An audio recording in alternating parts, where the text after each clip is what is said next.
Përshëndetje të gjithëve. Mjalti, eliksiri i gjatësisë së njeriut, pikërisht mjalti.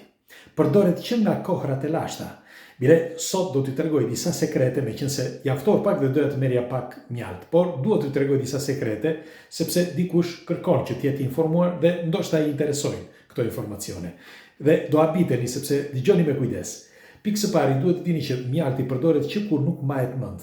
Pra që në lashtësi. Bile, në disa vare të vjetra të Egjiptit të lashtë janë gjetur disa vazo plot me mjalt, sepse e përdorni që në kohët e lashta. Bile do t'ju them, mjalti në kohët e lashta përdorej në vend të frigoriferit sot. Po, e dëgjuat mirë, ne përdorim frigoriferin, por frigoriferi nuk është aq sa i natyrshëm është mjalti. Bile për të konservuar mishin dikur, egjiptianët e lashtë hidhnin mjalt si për mishit për ta konservuar në kohë. Po, dhe jo vetëm atje, po edhe në ushqime të tjera.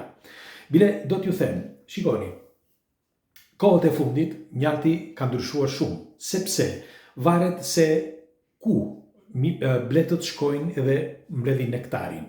Dhe duhet të dini që nuk u bëjnë dëm vetëm bletëve, po i bëjnë dëm edhe njeriut, pra ato që ka marrin, sepse është mjalti, nga e marrin mjaltin, pra nga e mbledhin mjaltin. Bile do t'ju them, për shembull, a e dini se kush është mjalti më i kushtueshëm në botë? Quhet Elvish dhe është një mjalt turk. Pra kushton rreth 5.000 euro për kilogram, parafërsisht, por gjithmonë nga Elvish, nga ky mjalti turk, mund të kushtoj deri në 40 ose 50.000 euro. Po, sepse varet se ku bletët shkojnë dhe në fakt ato shkojnë në disa vende të quajtura bio. Pra aty ka mbjell, këta që bëjnë mbledhjen e mjaltit, ka mbjell disa lule, ose më mirë disa perime tjere, që të bëjnë disa lule të rëndësishme.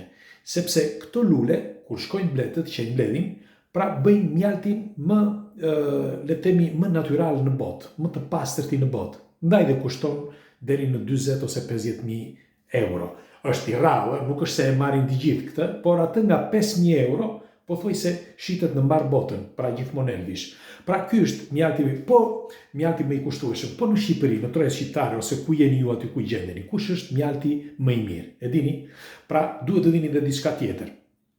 Përveç vendit ku mblidhet mjalti nga bletët dhe që mund të krijojë probleme si thash edhe në blet, por edhe në njerëz, ka dhe një problem tjetër. Sepse njerëzit, për shembull, pjesa dërmuese e njerëzve, hedhin jo vetëm helme, gjithandej, por i vrasin ndonjëherë bletët ose i shporin nga vendi ku gjenden, sepse nëse keni vënë re ka disa raste ndonjëherë që bletët turma shkojnë diku. Dhe njerëzit, për shembull edhe për kafshët, sepse kanallin e kafshëve, mbeturinat e kafshëve i hedhin diku ku aty shkojnë bletët, është gabim.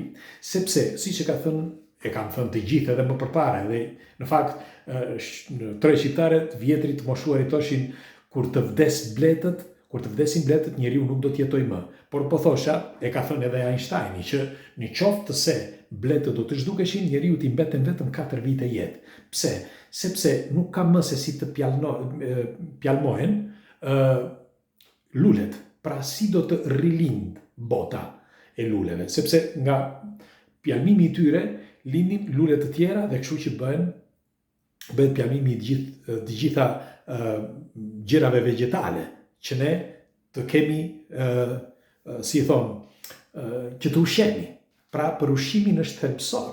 Në fakt, dhe për këtë po studiohet kohët e fundit, shumë shtete, kryesisht Japonia, që të krijojë një blet, si mund të quhet, blet artificiale. Po mund të zëvendësohet bleta artificiale me bletët që ka krijuar krijuesi në mënyrë perfekte. Bile duhet dini që bletët kur njëra nga bletët, ose disa nga ato, teksa punojnë, bien aty ku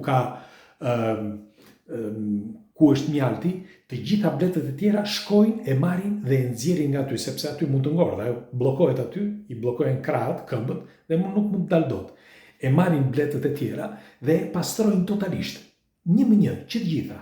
Dhe pasi e kanë pastruar, e lënë dhe ajo fluturon. Dhe jo vetëm kaq, por bletët krijojnë për të krijuar atë kosheren, me ato heksagonalet perfekte, bëjnë një punë vërtet kolosale, mblidhen njëra mes tjetrës me këmbë që të bëhen në formë rrjeti dhe krijojnë një heksagonal ose një koshere perfekte me heksagonal perfekt. Pra, bletët janë tepër të rëndësishme dhe tepër të organizuara. Megjithatë, ndoshta ju lodha me këto informacione, por doja t'ja u kujtoja sepse mjalti është thelbësor. Merrni në mend që egzimat që ka mjalti, ndonjëherë trupi i njeriu nuk mund t'i gjejë dot gjikundi, por gjenden vetëm në mjalt. Ndaj dhe është e rëndësishme që të konsumohet mjalti. Bile, do t'ju them dhe diçka, një sekret tjetër. Atëherë, unë po marr këtë, zakonisht merret me luk druri, por unë e marr me këtë sepse kjo është imja. E kam darë. Dhe kështu që po thosha, është mirë që ta konsumosh të paktën për 3 muaj në mëngjes, sepse në qoftë se mjalti përdoret për 3 muaj, mbyll ciklin biologjik të njeriut me fjalë për 90 ditë dhe parandalon shumë sëmundje, pikërisht pra mjalti, sepse mjalti është thelbësor për jetën e njeriut. Mjalti mund të quhet si antibiotiku më i mirë që ekziston për njeriu, natyror. Bile do t'ju them, ekziston dhe diçka tjetër që duhet ta dini. Bile do më thoni se unë e harroj gjithmonë. Këtu, çfarë është? E dini? Kjo është esenca e mjaltit. Dhe esenca e mjaltit është thelbësore. Për shembull, është shumë e rëndësishme kur keni ftohje, kur keni probleme, çdo lloj problemi trupor që keni, mjafton një pikë nga kjo, një pikë. Nga kjo vetë vërtet një pikë. Kaq. Dhe është fantastike. Ka një shije të fortë, por është fantastike. Dhe ky është natyral. Pra, unë mora një pikë sot në ditë, mjaftojnë për 3 ditë një pikë nga kjo, esëll në mëngjes, dhe nuk kam kohë, sepse kam patur kohë.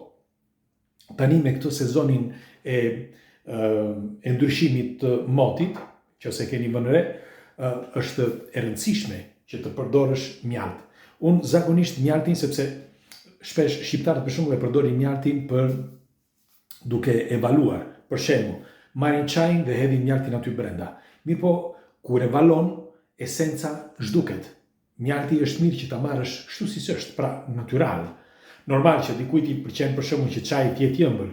Okej, por merreni veç ose hidhini sheqer për shembull. Të paktën këtë thonë nutricionistët, sepse mjalti është i rëndësishëm që të merret në mënyrë natyrale.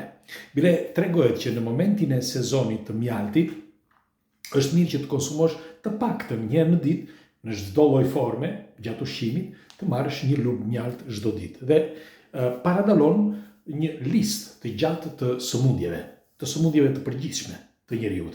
Dhe po thoshe që disa enzima që ne nuk mund t'i marrim me ushqime të tjera gjenden pikërisht në mjalt, sepse ato bletët punëtore shkojnë, fluturojnë mijëra kilometra, bëjnë për të kthyer edhe njerëz, sepse aq jetojnë, 1 muaj, sa mund jetojnë, 2 muaj.